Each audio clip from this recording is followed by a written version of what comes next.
Hey guys, welcome to today's video. I've got a viewer question here that I'm gonna read an email, and I'm gonna give my opinion, my answer, and guys, I would love to hear your opinions, your personal experiences, your suggestions in the comment section. So this question comes from Jerry. Jerry says, hello Bruce, been thinking about getting a new watch lately, such as the Sinn 556i, or keep saving and pushing toward a Rolex Oyster Perpetual 36. From my research, movement and history aside, do you consider these watches comparable in most categories? So Jerry, I would say they're very comparable when it comes to the amount of enjoyment you can get from wearing the watches. Like, I love wearing my Rolexes. I've got the 116900 on today. It's my favorite watch. It's my favorite watch to wear. But I've also owned some pretty amazing Sinns. I've owned the 104, the nail polish. I've owned the U2. I've reviewed a couple, and you watched the review that you reference here in the email of the 556. Sinn makes some pretty amazing watches. So I would say you could buy a Sinn, put it on, have an amazing watch honeymoon, enjoy putting it on leather and rubber and NATO and bracelet, seeing the quality, the toolishness, and again, the versatility. It's a great brand. It's super enjoyable. And I think you could get a high amount of enjoyment from the Sinn just like you could with the Rolex. Now, I say this as a Rolex fan. I really enjoy the brand, but at the end of the day, it's just a watch. It's just a piece of stainless steel. It is not made by angels in heaven. It's crazy popular right now. It's definitely a commodity. It's a luxury good. It's seen as, like it or not, it's seen as a status symbol. So I would say they're comparable when it comes to the amount of enjoyment you can get. But when you're looking at, like you reference here in the email, if you're looking at the movement, if you're looking at the history, if you're looking at the details, and some of the tangible elements, there will be a noticeable jump up in the Rolex. It's going to be the nicer watch, as it should, because it costs a whole lot more than the Sinn does. Now let's get back to the email here. I realize the Rolex is positioned as a generational piece with timeless style. That's true, it definitely is, but at the same time, don't discount the Sinn. It could be a generational watch as well. But at almost 5 times the cost, it seems like the real gap between build quality of these two pieces is not 5 times. I also saw that Sinn only charges $200 for a service. That seems like a win across the board. So I would say, yeah, that's accurate. Like I said, Rolexes, they're not made by angels in heaven. They're just a watch. They're an awesome watch, and I love mine, but at the end of the day, it's a piece of stainless steel, mechanical piece of stainless steel that tells you the time. So do I think it's 5 times better than a Sinn? I don't, but at the same time, I recognize I like Rolex more. I would rather wear a Rolex than a Sinn on most days. And I'm not trying to say that to be a snob or anything. That's just, what I prefer. And then $200 for a service, that's awesome. The ETA in that 556 for $200 to service, that is very good. You're going to pay quite a bit more than that servicing a Rolex, every 10 years or so. Do you think the 556i can scratch the itch, or will I find myself wanting the OP36 a year or two later? Thanks and will stand by. Keep the reviews coming. Well, Jerry, I've got to say, that was a really well thought out email. I enjoyed it. Thanks for reaching out. And I'm going to give you my opinion, but take it with a grain of salt. It's just my opinion. I've got no skin in the game. It's not my money. It's not my wrist. This is your journey.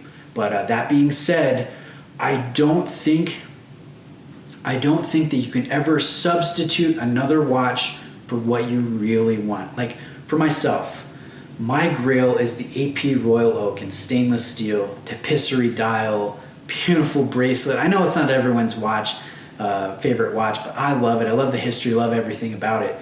But it's $20,000 to $25,000, and I'm not comfortable with that right now. I'm not comfortable with not only that buy-in price, but to maintain it and service it as a high horology piece for years to come.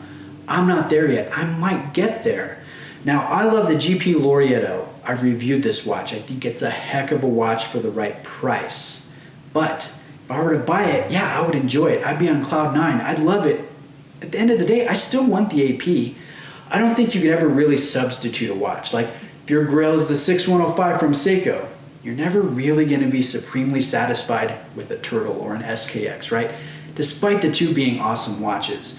So what you have to ask yourself, Jerry, is do you want the 556 because you like it, or is it a stand-in for the watch you really like, which maybe is the OP36? Now, Jerry, let me know which dial color are you looking at for the OP36. I don't think you referenced that in the email.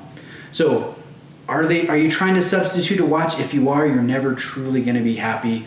You've got to go for the watch that you really love. Now, take my example. I'm not ready for that AP yet, financially or emotionally, right?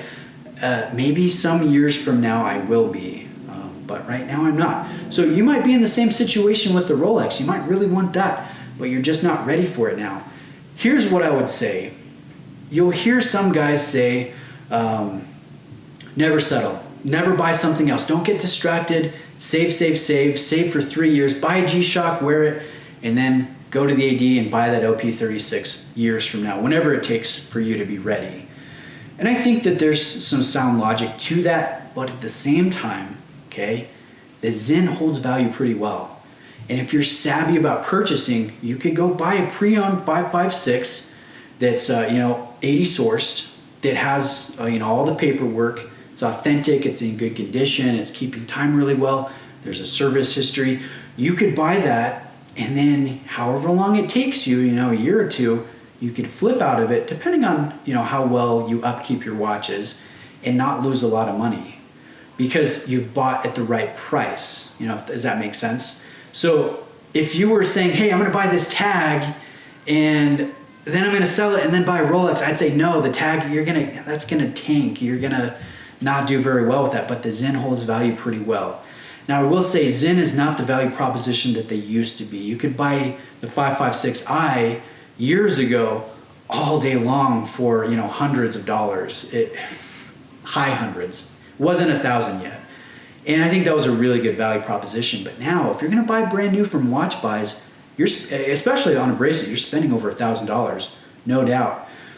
So I think if you're savvy enough when you buy, you can buy the Sinn, you can enjoy it, you can use it, you can experience the watch on your journey, and then when you're ready for the Rolex, again, if that's your grail, if that's what you really want, you can acquire that and you can flip the Sinn and not lose your shirt.